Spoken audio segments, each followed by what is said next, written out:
What's up everyone, it's Mike back again today, MF Vape. Thanks for tuning into the channel and I hope you're all doing very well indeed. Right, today guys, we've got something a little bit different. We got a 2-in-1 Squonk mod for you. Now, when I went to my recent visit to the NEC in Birmingham for the Vapor Expo there, I was speaking with Hugo Vapor's stand and basically they agreed to send me over this device, and it's called the Hugo Vapor 2-in-1 Asura Squonk mod, and here it is. So this back panel here does come apart and you can use it as a regular mod for your normal tanks and stuff like that, but it does convert into the Squonker. But what does it perform like though? That is the big question. So what we're going to do is first go down low, show you the packaging, have a good look around the device, and then we'll come back up top and I'll give you my thoughts on the Asura by Hugo Vapor. Okay, see you down there in a bit. Right, down at the table then, here's the Hugo Vapor Asura Squonk 2-in-1 device. So a quick look around the box. We've got the outer sleeve here, so we've got a scratch and check authenticity there. Got the parameters on the back there, I'll read them out in a minute from the manual. And then we've got the usual addresses, and this is a sample not for sale because I did receive it free of charge. Right, so this sleeve does just pull off like so.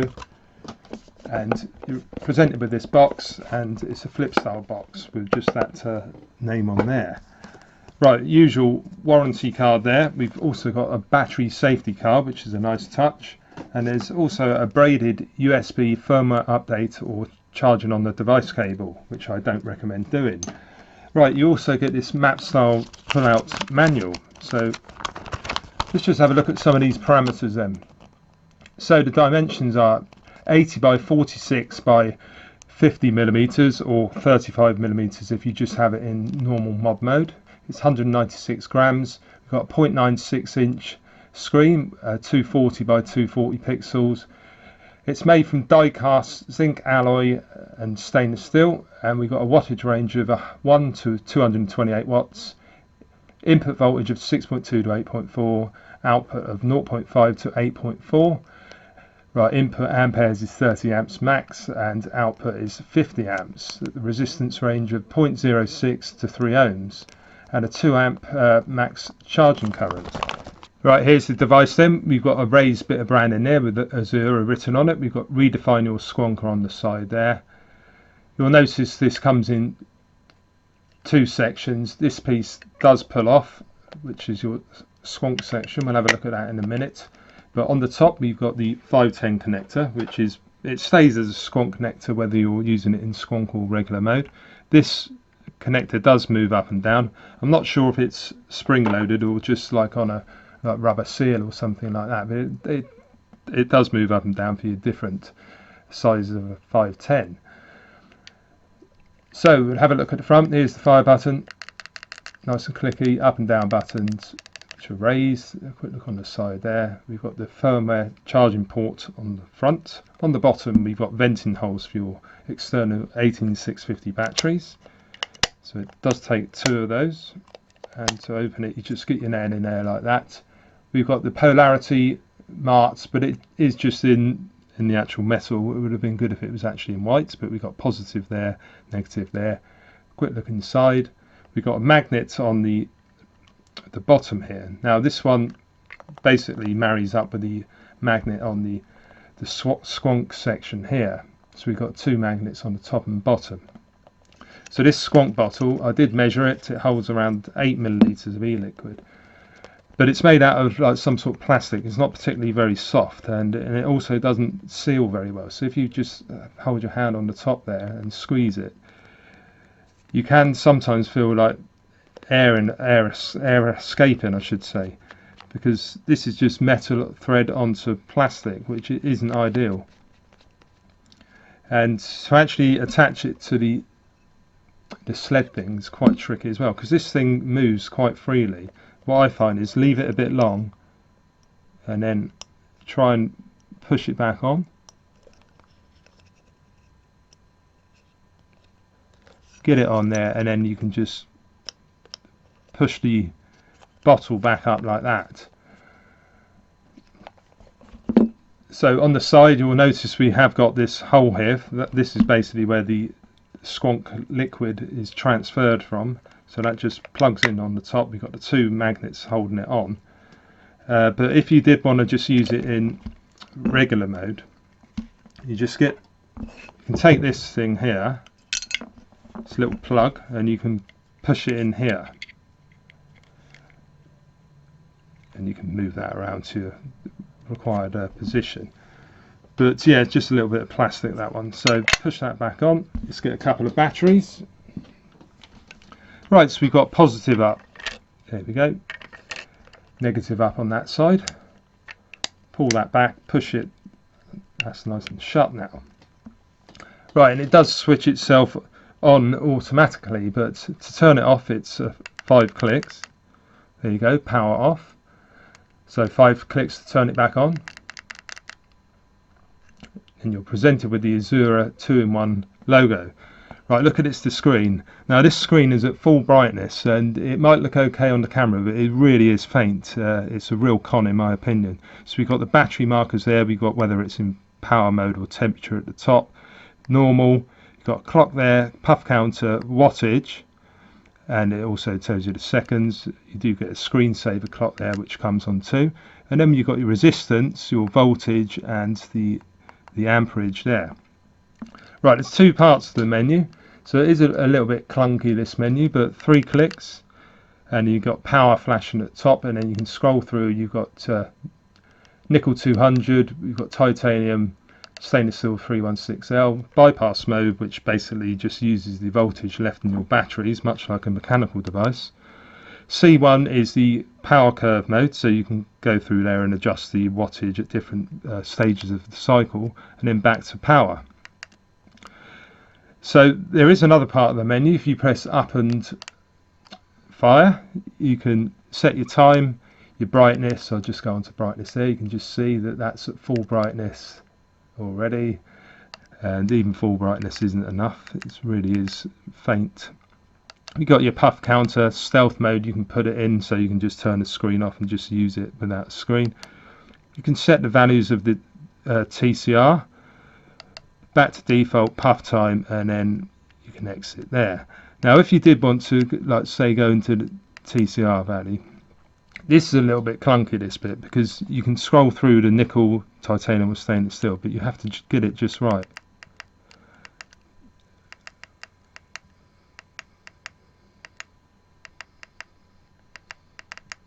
See what I mean? You sort of have to double click it and then scroll through, and then you can. Right, so go into stainless steel, and then you can press up and down and change the actual value there. I have it at 92 normally for the 316L. But yeah, it's just a little bit fiddly, this menu, so it's not the best one in the world. So then back to exit, and then we'll 3 clicks, we'll select one of the temperature control modes, and then when it's flashing you can double click it, and you can adjust the wattage, which you can just see there scrolling up. So you can adjust the wattage all the way up to 228 watts, even in temperature control mode. Shove that down to a more sensible one. And then to adjust the temperature is basically just bring it back to like the main screen, and then you can go up and down on the temperature scale. So we've got 100 to 315 Celsius, or 200 to 600 Fahrenheit, and it does round robin back to Celsius for you. Right, so we'll just put a little ATI on here, and then if you press the fire button it says nuke yes or no, so we'll just put yes to that. If you do the fire button and down button, you just see there we've got the lock, so you can lock the resistance if you're in temperature control mode. We'll press it again and it will remove the lock. So if you do press both the up and down buttons, you can actually lock the system, so the device will now be inactive. And we'll just put it into power mode again.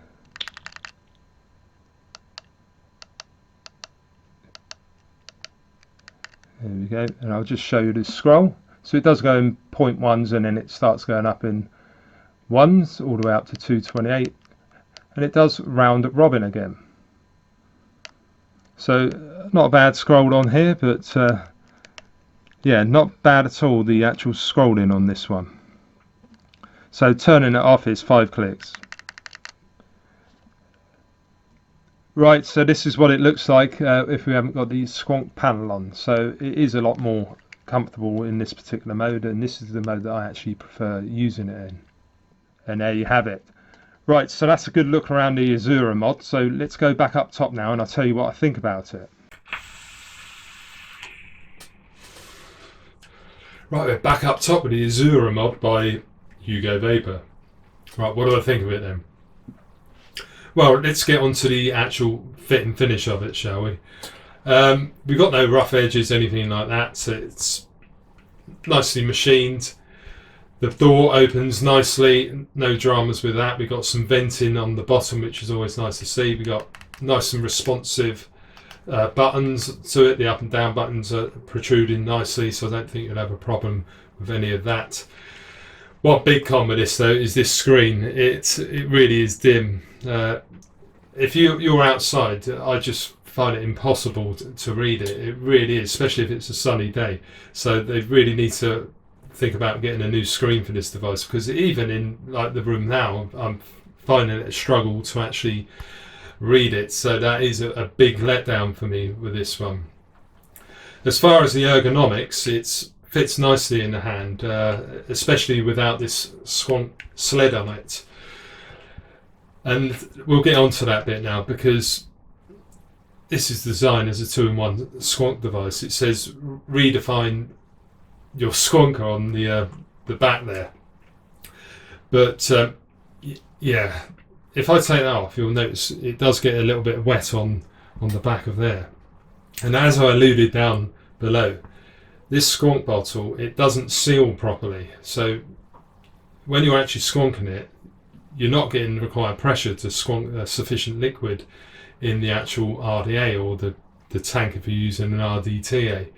So what I was finding, I had to like push it up like tight in order for it to actually get the required pressure. But if you've got this half full of juice and you're trying to put the bottle back in, it's a real bugger, and you find that juice goes everywhere, and it's just not very easy to do. And even using the one of these refiller bottles here, this Vandy Vape one, in fact, the threading on it isn't long enough for it to actually work on there. It can't actually thread on. You need a long threaded Atty or Squonk filler to get it on to this 510. So that's another con. Now I've got another bottle here which has got a bigger thread, so it works, but it's a real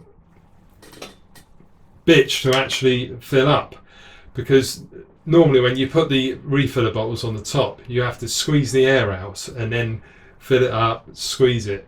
But because there isn't that pressure, it just doesn't seem to fill up very well. So yeah, it ends up that you have to fill it by taking the back off and filling up the Squonk bottle, and that means taking that tube out and all the rest of it, and it's just not a very easy thing to do, and it's a messy thing as well. So in Squonk mode, I just don't think this works very well. It's a good idea, but because you can't use your own Squonk bottles and the tube seems to be too loose and it doesn't make the seal around the top of the Squonk bottle, I just don't think it works particularly very well in Squonk mode. But anyway, as we've got the dead rabbit, or the drop dead I should say, sitting on top, we've got it at 100 watts and it's a 0.15 build. Here we go.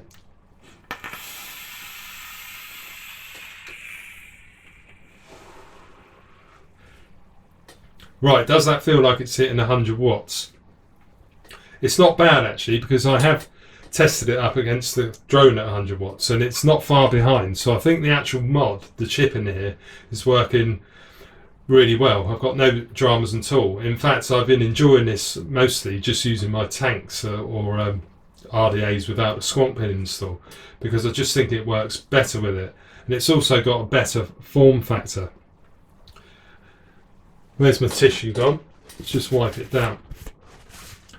Because if you look at it now, it's just a nice little dual battery mod. So yeah, in normal mod mode, I think it's a great piece of kit, but I don't think the actual Squonk feature of it works particularly that well, because it also has to go through this little port here, and then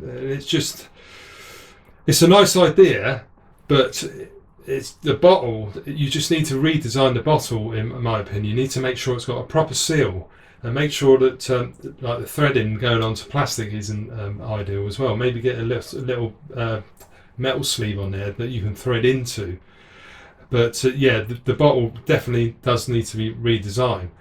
But the actual mod, it hits really well. It fires quite quickly as well. So I've got no dramas at all with the actual mod, apart from the screen, which needs to be improved drastically.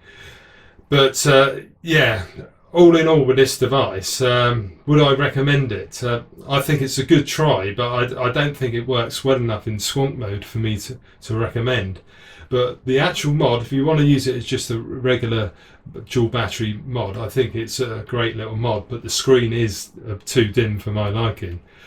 So big thanks to Hugo Vapor for handing this to me at Expo. It really is appreciated, so thank you very much for that. If you did enjoy the video, guys, please give it a thumbs up, and if you're new to the channel and you like what you see, consider subscribing too, and make sure you hit the little bell notification. You'll be notified of all my latest videos. Now, I've got my own website too. It's mfvape.co.uk. I've got my own VapeTube channel, so please check that one out too, which is a specialist vapors reviewers platform, so it'd be good if you could check that one out too. And I'm also on the usual social media. We've got Instagram, Facebook and Twitter. So until next time, guys, thank you all for watching, and I'll see you again very soon. Cheers.